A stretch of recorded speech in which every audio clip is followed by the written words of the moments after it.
ഒന്നാമതായി നമ്മൾ സലഫികൾ എന്ന് പറയുമ്പോൾ, അല്ലെങ്കിൽ സലഫി മൻഹജ് എന്ന് പറയുമ്പോൾ, സലഫി മൻഹജിന്റെ അടിസ്ഥാനങ്ങൾ എന്തൊക്കെയാണ്? സലഫി മൻഹജിന്റെ അടിസ്ഥാനം എന്തൊക്കെയാണ്? നമ്മൾ നേരത്തെ പറഞ്ഞു, ഒന്ന് ഖുർആനാണ്. അള്ളാഹു പറഞ്ഞു ദാലിക്കൽ കിതാബു ലാ റൈബ ഫീ. രണ്ടാമത്തേത് സുന്നത്താണ്, നബി സല്ലല്ലാഹു അലൈഹി വസല്ലമ തങ്ങളുടെ സുന്നത്താണ്. മൂന്നാമത്തേത് ഇജ്മാ ആണ്, നമ്മുടെ മുൻഗാമികളുടെ മാർഗമാണ്. ഈ മൂന്ന് കാര്യങ്ങളാണ് സലഫി മൻഹജിന്റെ അടിസ്ഥാനങ്ങൾ. ഈ മൂന്ന് കാര്യങ്ങളാണ് സലഫി മൻഹജിന്റെ അടിസ്ഥാനങ്ങൾ. ഞാൻ നേരത്തെ പറഞ്ഞല്ലോ, ഇത് വളരെ എളുപ്പമുള്ള കാര്യമാണ്. പക്ഷേ ജീവിതത്തിൽ തത്ബീഖ് നമ്മൾ ചെയ്യണം.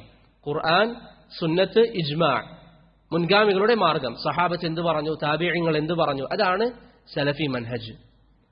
ഇതൊരു പക്ഷേ ചില ആളുകൾ ചിന്തിക്കും, ഇത് ഇത്രമാത്രം പറയാനൊക്കെ എന്താണ്, എല്ലാവർക്കും അറിയുന്ന കാര്യങ്ങളല്ലേ.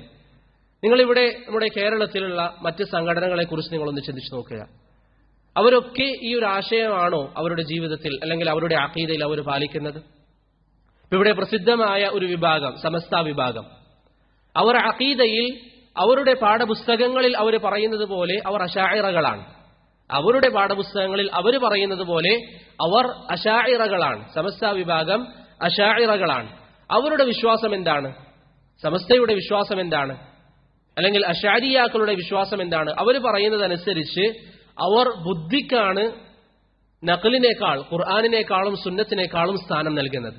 ഇതൊരു പക്ഷേ അവരുടെ ഗ്രന്ഥങ്ങളിൽ ഇല്ലായിരുന്നുവെങ്കിൽ ഞാൻ ഇവിടെ പറഞ്ഞാൽ നിങ്ങൾ വിശ്വസിക്കുമായിരുന്നില്ല. അശാരിയാക്കൾ അവരുടെ വിശ്വാസമനുസരിച്ച് ഖുർആനിനേക്കാളും സുന്നത്തിനേക്കാളും അവർ സ്ഥാനം നൽകുന്നത് അവരുടെ ബുദ്ധിക്കാണ്. അവരുടെ നേതാവായ ഫഖർ അർ-റാസി അദ്ദേഹത്തിന്റെ കിതാബുൽ മഹ്സൂലിൽ ഖുർആനിനെയും സുന്നത്തിനെയും അതിന്റെ തെളിവുകളെ കുറിച്ച് പറയുമ്പോൾ അദ്ദേഹം പറയുന്നു, ബുദ്ധിക്ക് എതിരാവാതിരുന്നാൽ മാത്രമേ അത് സ്വീകരിക്കേണ്ടതുള്ളൂ. ബുദ്ധിക്ക് എതിരാവാതിരുന്നാൽ മാത്രമേ അത് സ്വീകരിക്കേണ്ടതുള്ളൂ എന്ന് ഫഖർ അർ-റാസി അദ്ദേഹത്തിന്റെ മഹ്സൂലിൽ പറയുന്നതായി നമുക്ക് കാണാം. അദ്ദേഹത്തിന്റെ തഫ്സീറിലും അദ്ദേഹം ഈ ഭാഗം സ്ഥാപിക്കുന്നുണ്ട്. അപ്പോൾ നമ്മുടെ നാട്ടിലുള്ള പ്രധാന ഒരു വിഭാഗം, സമസ്ത വിഭാഗം, അവർ തന്നെ പറയുന്നു അവർ അശഅരി അഖീദയിലാണ്. ഈ അശഅരി അഖീദയിലെ അവർ പലപ്പോഴും നിങ്ങൾ കേട്ടിട്ടുണ്ടാകും, അവരുടെ മുനാദറകളിലും സംവാദങ്ങളിലും അവർ പറയുന്ന പേരാണ് റാസി പറഞ്ഞു. ഈ റാസിയാണ് പറയുന്നത് ഖുർആനും സുന്നത്തും ബുദ്ധിക്കെതിരായി വരികയാണെങ്കിൽ അത് സ്വീകരിക്കേണ്ടതില്ല എന്ന് അവരുടെ ഗ്രന്ഥങ്ങളിൽ. നിങ്ങൾ ചിന്തിച്ചു നോക്കിയേ, എത്രമാത്രം അപകടം പിടിച്ച വാദമാണ്. ഖുർആനിനെയും സുന്നത്തിനേക്കാളും നമ്മുടെ ബുദ്ധിക്ക് നാം സ്ഥാനം നൽകുക എന്ന് പറയുന്നത് എത്രമാത്രം മോശപ്പെട്ട കാര്യമാണ്. അതുപോലെ തന്നെ ഹാഫിദ് അൻ-നവവി റഹിമഹുല്ലാഹ്, അദ്ദേഹം അശഅരി മദ്ഹബിലെ പണ്ഡിതനാണ്. അവസാന കാലഘട്ടം അദ്ദേഹം അതിൽ നിന്ന് പിന്മാറി ഇല്ല എന്ന വിഷയത്തിൽ പണ്ഡിതന്മാർക്കിടയിൽ അഭിപ്രായ വ്യത്യാസമുണ്ട്. എന്നിരുന്നാലും അദ്ദേഹം ആ മദ്ഹബിൽ ഉണ്ടായിരുന്ന സമയം അദ്ദേഹം പറഞ്ഞൊരു കാര്യം, അല്ലാഹു സുബ്ഹാനഹു വ തആല, നിങ്ങൾക്കൊക്കെ അറിയുന്ന ഹദീസ്, നരകാവകാശികളെ നരകത്തിൽ പ്രവേശിപ്പിച്ചതിന് ശേഷം അല്ലാഹു സുബ്ഹാനഹു വ തആല നരകത്തോട് ചോദിക്കും, നരകം ചോദിക്കും ഹൽ മിൻ മസീദ്, ഇനിയും എനിക്ക് ആളുകളെ വേണം, നരകം നിറക്കണം എന്ന് പറയുമ്പോൾ അള്ളാഹു അതിൽ കാല് വെക്കും എന്ന് പറയുന്ന ഹദീസുണ്ട്. നിങ്ങൾ കേട്ടിട്ടുണ്ടാകും. നവവി റഹിമഹുല്ലാഹ് അദ്ദേഹം സഹീഹ് മുസ്ലിമിന്റെ ശർഹിൽ ഇതിനെ കുറിച്ച് പറയുന്നു, ലാ ബുദ്ദ മിൻ സർഫിഹി അൻ ലാഹിരിഹി, അതിന്റെ നമ്മൾ പുറമേയുള്ള അർത്ഥത്തിൽ നിന്ന് അള്ളാഹു കാല് വെക്കും എന്ന് പറയുന്ന അർത്ഥത്തിൽ നിന്ന് അതിനെ നാം മാറ്റണം. എന്നിട്ട് പറയുന്നു, ലിഖിയാമി ദലീലിൽ ഖത്ഈൽ അഖ്ലി അല ഇസ്തിഹാലത്തിൽ ജാരിഹതി അല അല്ലാഹി തആല, നമ്മുടെ തെറ്റാത്ത ഉറപ്പുള്ള ബുദ്ധി നമ്മോട് വിസമ്മതിക്കുന്നു, അള്ളാഹുവിന് ഒരിക്കലും എന്തുണ്ടാവില്ല, അത്തരത്തിലുള്ള അവയവങ്ങൾ ഉണ്ടാവുകയില്ല. ഇവിടെ നബി സല്ലല്ലാഹു അലൈഹി വസല്ലം വളരെ വ്യക്തമായി അറബി ഭാഷയിൽ പറഞ്ഞു തന്നു, അള്ളാഹു കാല് വെക്കും. അതിനെ നവവി വിശദീകരിച്ചത് എന്താണ്? നമ്മുടെ ബുദ്ധി അതിനെ അംഗീകരിക്കുന്നില്ല എന്ന്. ബുദ്ധി അതിനെ അംഗീകരിക്കുന്നില്ല എന്നാണ് നവവി റഹിമഹുല്ലാഹ് വിശദീകരിച്ചത്. അപ്പോൾ സഹോദരങ്ങളെ, ഇതാണ് അശാഇറയുടെ അവസ്ഥ. നമ്മുടെ നാട്ടിലുള്ള ഈ വിഭാഗം, ഇപ്പോഴാണ് നിങ്ങൾക്ക് മൻഹജു സലഫി മൻഹജിന്റെ പ്രാധാന്യം മനസ്സിലാകുന്നത്. ഇത്ര വലിയൊരു സമുദായം, ഇത്ര വലിയൊരു കൂട്ടം ആളുകൾ അവർ വിശ്വസിക്കുന്നത് ഖുർആനിനും സുന്നത്തിനേക്കാൾ സ്ഥാനം ബുദ്ധിക്കാണ്. അതുകൊണ്ടാണ് ശൈഖുൽ ഇസ്ലാം ഇബ്നു തൈമിയ്യ ഈ റാസി എന്ന് പറയുന്ന ഈ വ്യക്തിക്ക് മറുപടിയായി പ്രത്യേകമായി മറ്റുള്ളവരെയും ഉൾക്കൊള്ളിച്ചിട്ടുണ്ട്, ദർഉ തആറുദുൽ അഖ്ൽ എന്ന് പറയുന്ന കിതാബ് രചിച്ചത്.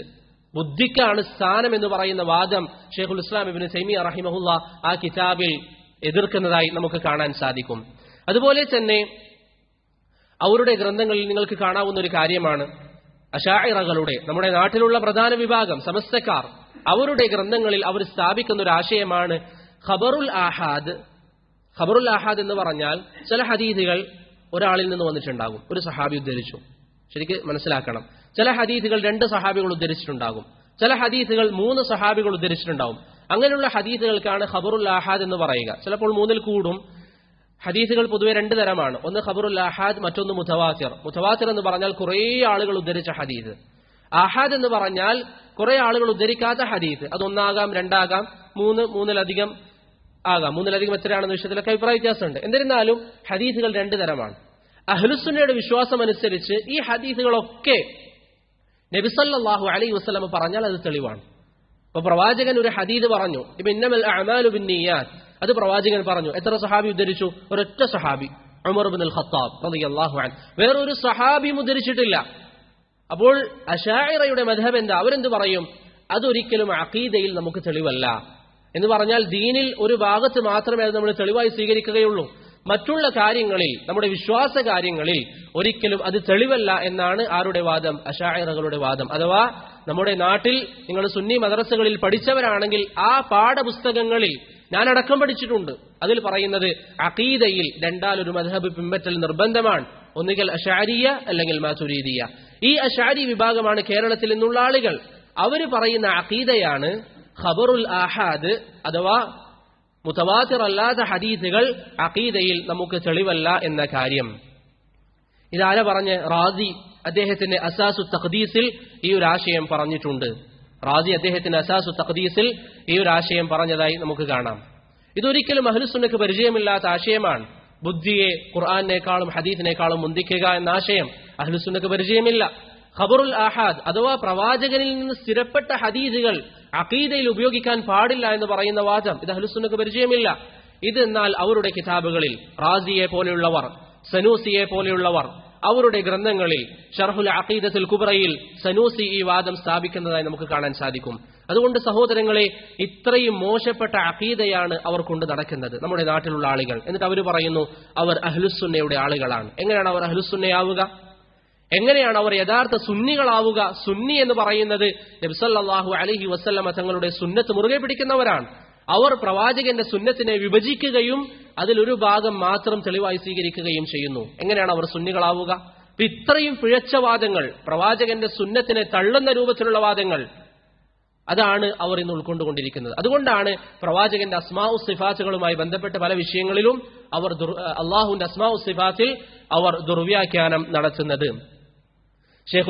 ഇമാം ഷാഫിഈ റഹിമഹുല്ലാ ഖബറുൽ ആഹാദിന് തെളിവായി അദ്ദേഹത്തിന്റെ റിസാലയിൽ വളരെ പ്രസിദ്ധമായ ഒരു തെളിവ് ഉദ്ധരിക്കുന്നുണ്ട്. അത് ഞാൻ പറഞ്ഞു തരാം. നിങ്ങൾക്ക് എപ്പോഴെങ്കിലും ഒരാളോട് സംസാരിക്കുമ്പോൾ ആവശ്യം വരികയാണെങ്കിൽ. ഇമാം ഷാഫിഈ റഹിമഹുല്ലാ പറയുന്നു, നബി സല്ലല്ലാഹു അലൈഹി വസല്ലം മുആദ് ബിൻ ജബലിനെ യമനിലേക്ക് അയച്ചു. എല്ലാവർക്കും അറിയുന്ന ഹദീസാണ്. എത്ര ആളുകളെയാണ് അയച്ചത്? ഒരു വ്യക്തിയെ. ചില റിവായത്തുകളിൽ അബൂ മൂസയെയും അയച്ചു എന്നുണ്ട്. പക്ഷെ 2 ഭാഗത്തേക്കാണ്. ഇനി അവർ 2 പേരാണെങ്കിൽ തന്നെ അത് ഖബറുൽ ആഹാദാണ്. അവരെ എന്തിനു വേണ്ടിയാണ് അയച്ചത്? ദീന് പ്രചരിപ്പിക്കാൻ. അവരവിടെ പോയി ജനങ്ങൾക്ക് ദീന് പറഞ്ഞു കൊടുത്തു. ജനങ്ങൾക്ക് ദീന് പറഞ്ഞു കൊടുത്തു. ആ ജനങ്ങൾ അദ്ദേഹത്തിൽ നിന്ന് കേട്ടു, അവർ സ്വീകരിച്ചു. ഒരാളുടെ വാക്ക് അഖീദയിൽ തെളിവാവില്ല എങ്കിൽ എങ്ങനെയാണ് നബി സല്ലല്ലാഹു അലൈഹി വസല്ലം ഒരാളെ അയച്ചത്? പ്രവാചകൻ മുആദിനോട് പറഞ്ഞത് എന്താ? അവിടെ പോയാൽ അവരെ ഷഹാദത്തിലേക്ക് ക്ഷണിക്കുക, നിസ്കാരം നിർവഹിക്കാൻ വേണ്ടി പറയുക, അഖീദയുമായി ബന്ധപ്പെട്ട വിഷയങ്ങൾ. കാരണം നിസ്കാരം വാജിബാണ് എന്ന വിശ്വാസമാണ് ഒന്നാമത്തേത്, അതിനുശേഷമാണ് പ്രവർത്തനം. ആ കാര്യത്തിന് വേണ്ടി നബി സല്ലല്ലാഹു അലൈഹി വസല്ലം മുആദ് ഇബ്നു ജബലിനെ അയച്ചു. അതുകൊണ്ടാണ് ഇബ്നുൽ ഖയ്യിം മുഖ്തസർ സവാഇഖുൽ മുർസലയിൽ പറയുന്നത് ഏതൊരു ഫിഖ്ഹി മസ്അലന്റെ കീഴിലും ഒരു അഖീദയുണ്ട്. നിസ്കാരം ഫിഖ്ഹിയായ മസ്അലയാണ്, പക്ഷെ നിസ്കാരം വാജിബാണെന്ന വിശ്വാസം അഖീദയാണ്. സുന്നത്ത് നിസ്കാരം അത് സുന്നത്താണെന്ന വിശ്വാസം അഖീദയാണ്. അതുകൊണ്ട് ശൈഖുൽ ഇസ്ലാം ഇബ്നുൽ ഖയ്യിം അദ്ദേഹത്തിന്റെ മുഖ്തസർ സവാഇഖുൽ മുർസലയിൽ പറയുന്നു, ഏതൊരു ഫിഖ്ഹിയായ മസ്അലയുടെ കീഴിലും ഒരു വിശ്വാസം ഉൾക്കൊള്ളുന്നുണ്ട്. അതുകൊണ്ട് സഹോദരങ്ങളെ, ഇത്രയും മോശപ്പെട്ട വാദങ്ങൾ വാദിക്കുന്നവർ തീർന്നില്ല. അശഅരി അഖീദയിൽ അവരുടെ ശർഹുൽ ജൗഹറത്തുൽ കുബ്ര, അശ്ശർഹ് അലൽ ജൗഹറ എന്ന് പറയുന്ന ഗ്രന്ഥത്തിൽ ബാജൂരി അദ്ദേഹം പറയുന്നു, കുല്ലു നസ്സിൻ ഔഹമ തശ്ബീഹ ഔവിൽഹു ഔ ഫൗവിൽ വറും തൻസീഹ. ഖുർആനിലെ സുന്നത്തിലെ ഓരോരോ വാക്കുകൾ അത് തശ്ബീഹ് നിനക്ക് തോന്നുന്നുവെങ്കിൽ, അല്ലെങ്കിൽ തശ്ബീഹ് തോന്നിപ്പിക്കുന്ന വാക്കുകൾ അതിനെ നീ വ്യാഖ്യാനിക്കുക. ഇത് ഖുർആനിനോടും സുന്നത്തിനോടും കാണിക്കുന്ന അദബുകേടല്ലേ? ഖുർആനിലും സുന്നത്തിലുമുള്ള കാര്യങ്ങൾ തശ്ബീഹാണ് എങ്കിൽ അതിനെ നീ വ്യാഖ്യാനിക്കുക.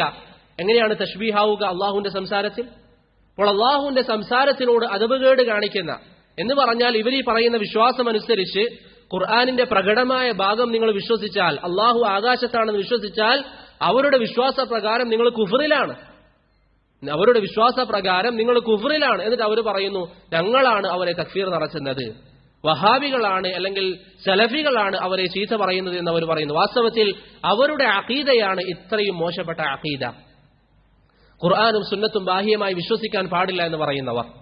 അതുകൊണ്ട് സഹോദരങ്ങളെ, നമ്മുടെ നാട്ടിലെ വലിയൊരു വിഭാഗം ഇത്ര വലിയ വിപത്തിലാണ്. അതുകൊണ്ട് നമ്മുടെ ബാധ്യത എന്താ? അഹ്ലുസുന്നയുടെ മൻഹജ് നമ്മൾ പഠിക്കുക, സലഫിയത്ത് നമ്മൾ പഠിക്കുക, മൻഹജുസ് സലഫ് നന്നായി നാം മനസ്സിലാക്കുക. അപ്പോൾ നമ്മൾ പറഞ്ഞു കേരളത്തിലെ പ്രധാന 2 വിഭാഗങ്ങൾ, സമസ്ത അല്ലെങ്കിൽ 2-ലധികം വിഭാഗങ്ങൾ, അവരുടെ വിശ്വാസമാണ് അശ്അരി വിശ്വാസം. ബുദ്ധിക്കാണ് മുൻഗണന ഖുർആനിനേക്കാളും സുന്നത്തിനേക്കാളും. ഹദീസിനെ അവർ തള്ളുന്നു. പ്രകടമായ ഖുർആനിന്റെയും സുന്നത്തിന്റെയും ആശയങ്ങൾ വിശ്വസിക്കാൻ പാടില്ല.